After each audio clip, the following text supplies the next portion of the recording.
So everybody, we are back here on YouTube. Sports Talk Live has returned. Another video for you and more coming. So this is College Football Chronicle again, 1889. It's been a while since we did this one. Last time we left off, Yale were the national champions. But now we get to 1889 and Princeton back on top again. That's right, Princeton has returned to the top of the mountain. Will they stay there? We'll just have to see. But Ivy League dominance continues as we enter into the 1890s. So 1889 was the season of American football. The 1889 Princeton Tigers, led by team captain Edgar Allan Poe, compiled a 10-0 record and was recognized as the national champion by the Billingsley, Helms, Holgate National Championship Foundation and Park H. Davis. In the South, Wofford defeated Furman in the first intercollegiate game played in the state of South Carolina.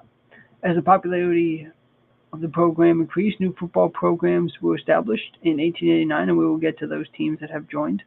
11 players were selected for the first All-America college football team. Came from the Big Three, Princeton, Yale, Harvard. 4 of the honorees have been inducted in the College Football Hall of Fame. One of them is Amos Alonzo Stagg. Many of you may know Stagg, famous coach. Pudge Heffenfinger, never heard of that guy. Knowlton Ames and Hector Cowan.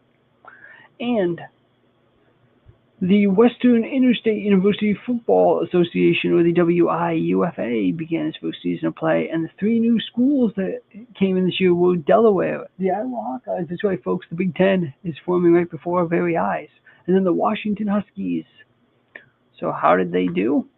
Well, let's see. So the Eastern Intercollegiate Football Association standings this year: Dartmouth 4-0 in conference, 7-1-0. MIT 2-2-0, 3-3-0. You know, I guess that for the people who talk about how good MIT is, yeah, the football team that year was really struggling. Williams was 1-1-1, so 1 win, 1 loss, and 1 tie. So a 500 record. Williams did pretty decent.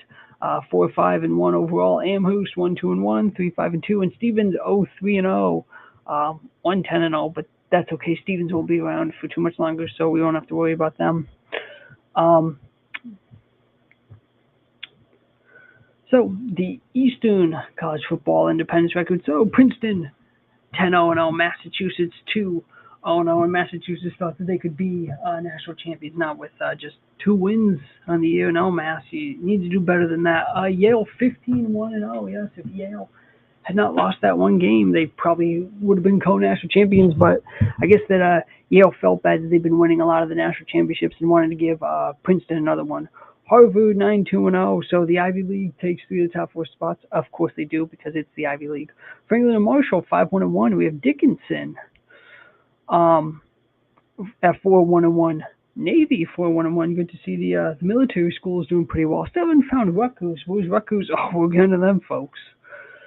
Tufts was 3-1-0. They toughed it out.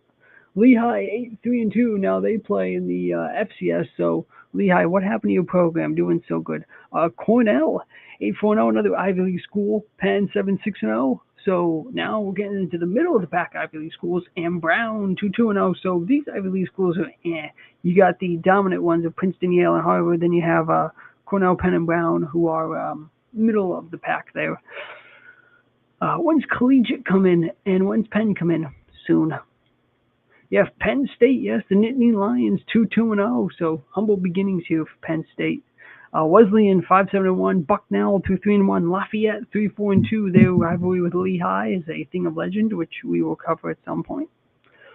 Columbia 2-7-1, that's right. The Ivy League school in the back is Columbia, bringing up the back of the Ivy League train. Fordham 1-3-0. There's Rutgers. You ever won a national title since 1869.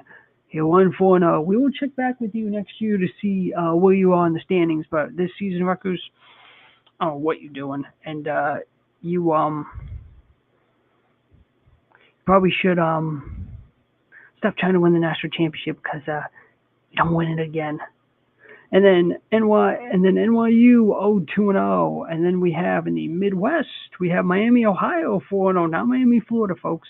Miami, Ohio, Butler 2-0, Washington University 2-0, Iowa College with 1 win, Lake Forest with 1 win, Notre Dame 1-0. So even back then, Notre Dame was winning games. So I guess Notre Dame always liked to play teams that they could beat. South Dakota 1-0-1, Minnesota 3-1, and a far cry from what the Gophers will eventually do with their dynasty in the early 40s. Purdue 2-1-0. South Dakota Agricultural 0-1. Guess they didn't want to win, but they also didn't want to lose, so they tied. And who was that tie with? The Indiana Hoosiers, who just recently won a national championship, but we're not going to be seeing them win a national championship for a long time. A long time. Northwestern 2-0.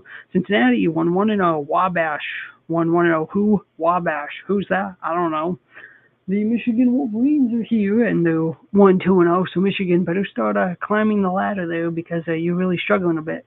You have Iowa and Wisconsin, so 4 Big Ten teams at the bottom here in the Midwest: Michigan, Indiana, Iowa, Wisconsin. And you have in the Southern teams, you have Trinity at 2-0, Georgetown 5-1-0, Navy.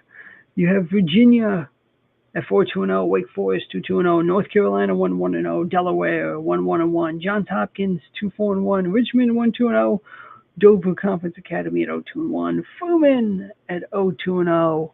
And then you have in the far west, that's right, not the close west, the far west, you have USC 2-0. California 0-0-0. I guess California just didn't want to play this year, and they can claim that they're the only team who didn't win a game, didn't lose a game, didn't tie a game. Then you have the Washington Huskies at 0-1-0.